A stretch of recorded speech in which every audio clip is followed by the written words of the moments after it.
Next gen ஆன்மீக அன்பர்களுக்கெல்லாம் அடியனுடைய ஆசீர்வாதம், வாழிய நலம். அந்த வகையில் பார்க்கும் பொழுது மனித வாழ்வை பொறுத்த வரைக்கும் ஒரு போராட்டம் நிறைந்த ஒரு வாழ்வாகத்தான் போய்விடுகின்றது.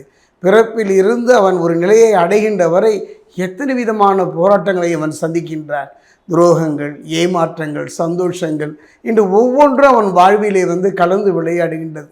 அப்படிப்பட்ட ஒரு மனிதன் ஒரு நம்பிக்கை, அந்த நம்பிக்கையை அவன் இறைவன் மீது வைக்கின்றான். இறைவன் சார்ந்த இறைவனாய் அம்சமாகிய அந்த நவகிரகங்களின் மீது வைக்கின்றான். அதைத்தான் ஜோதிடம் என்பார்கள். அந்த வகையில் பார்க்கும்பொழுது நமக்கு நம்பிக்கை இருக்கோ இல்லையோ நவகிரகங்களும் நம்மை நகர்த்தி கொண்டு தான் இருக்கின்றன.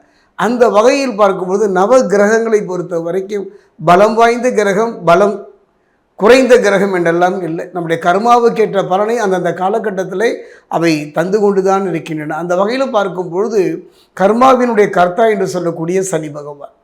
அதே நேரத்தில் பார்த்தீங்கன்னா குரு, ஒரு மனிதனுடைய வாழ்க்கையில் நல்ல மனைவி, நல்ல பிள்ளை, நல்ல தொழில், நல்ல வாழ்க்கை அமைய வேண்டுமானால் இவருடைய பார்வை தேவை. அந்த வகையில் பார்க்கும்பொழுது சொல்வார்கள், கிராமப்புறங்களிலே தாயோடு சுவையும், தந்தையோடு துணையும், மனைவியோடு மானமும், குருவோடு எல்லாமும் போய்விட்டது என்று சொல்வார்கள். ஆக ஒரு குரு ஒருவனே அனைத்தையும் திருப்பி தரக்கூடியவன். அந்த வகையில் பார்க்கும்போது குரு, ஜோதிட சாஸ்திரத்தில் குருவின் பார்வைக்கு அவ்வளவு சிறப்புங்க.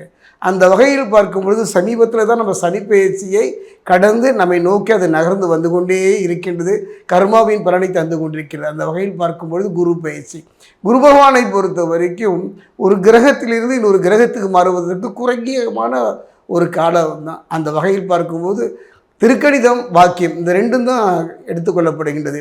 அந்த வகையில் பார்க்கும்போது வாக்கிய பஞ்சாங்கம், வாக்கிய பஞ்சாங்கம் பிரகாரம் பார்த்தீங்கன்னா மே மாதம் 26ஆம் தேதி குரு பகவானை பொறுத்த வரைக்கும் மிதுனத்திலிருந்து கடகத்துக்கு பெயர்ச்சி ஆகிவிட்டார். அதே பார்த்திங்கன்னா திருக்கணித பிரகாரம் பார்த்திங்கன்னா ஜூன் மாதம் 2ஆம் தேதி அவர் பெயர்ச்சி ஆகின்றார். இந்த குரு பயிற்சி எந்த விதமான ஒரு தாக்கத்தை, எந்த விதமான ஒரு நிம்மதியான ஒரு வாழ்வை தருமா என்று இப்போ கேள்வி நம் முன் எழுந்து நிற்கின்றது. அந்த வகையில் பார்க்கும்பொழுது இந்த குரு பயிற்சி, இந்த குரு பயிற்சியை நம்ம அவளோடு எதிர்பார்க்கிறோம்.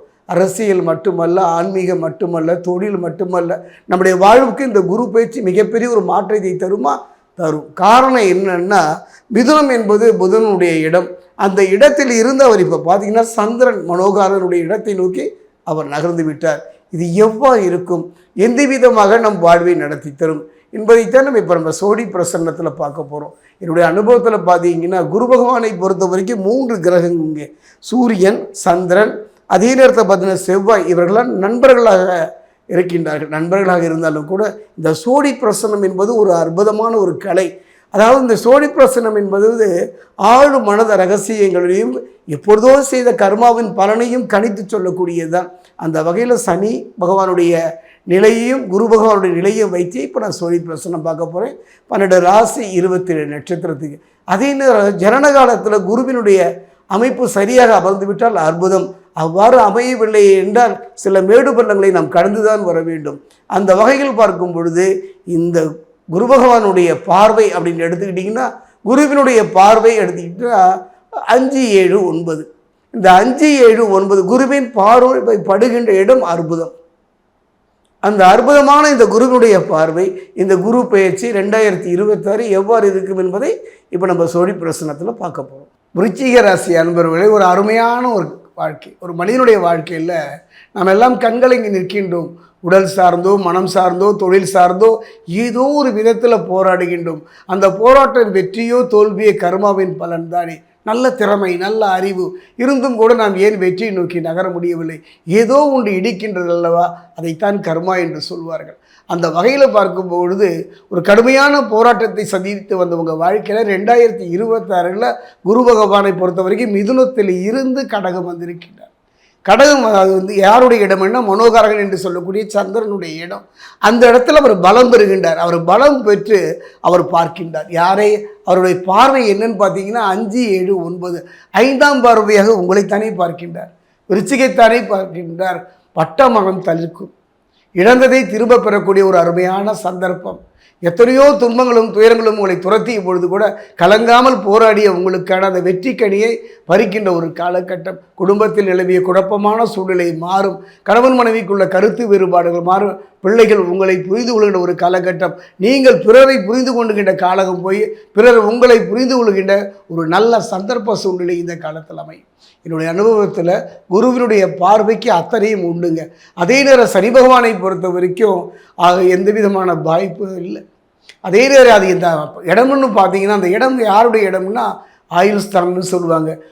அதாவது நித்தம் கண்டம். ஆயுள் ஸ்தானம்னா என்னை பொறுத்த வரைக்கும் உடல் ரீதி இல்லை, மன ரீதியாக நித்திய கண்டம் பூரண ஆயுசுன்னு சொல்லுவாங்க.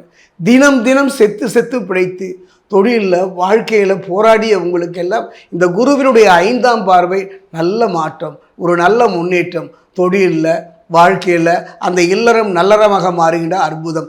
எதையெல்லாம் இழந்தீர்களோ, இழந்தது மண்ணாக இருந்தால் என்ன, பெண்ணாக இருந்தால் என்ன, பொண்ணாக இருந்தால் என்ன, இழந்த 3ஐயும் பெறக்கூடிய ஒரு அருமையான தருணம். அதே நேரத்தில் மிகவும் கவனமாக இருங்கள். திண்ணை எப்போ காலியாகும் என்பதைப் போல பகைவர்கள், அதாவது சத்துருக்கள் என்று சொல்லக்கூடியவர்கள் உங்களை தொடர்ந்து வந்து கொண்டுதான் இருக்கின்றார்கள். அதற்கு காரணம் ராகுதான். அந்த வகையில் பார்க்கும் பொழுது செவ்வாயும் துணை இருப்பதனால மனை வாங்குவதற்கும் வாங்கிய மனையை கட்டி முடிப்பதற்கும் புதிய இடம் குடிபோவதற்கும் அற்புதமான ஒரு மாற்றத்தை தரக்கூடிய அற்புதம் என்று தான் சொல்லுவேன். ஒரு குரு அவருடைய பார்வை மீது நம் மீது பட்டு விட்டாலே போதுங்க. அந்த வகையில் பார்க்கும் பொழுது இந்த காலகட்டத்தில் குருவினுடைய 5ஆம் பார்வை பெறக்கூடிய ஒரு அற்புதமான ஒரு தருணம்.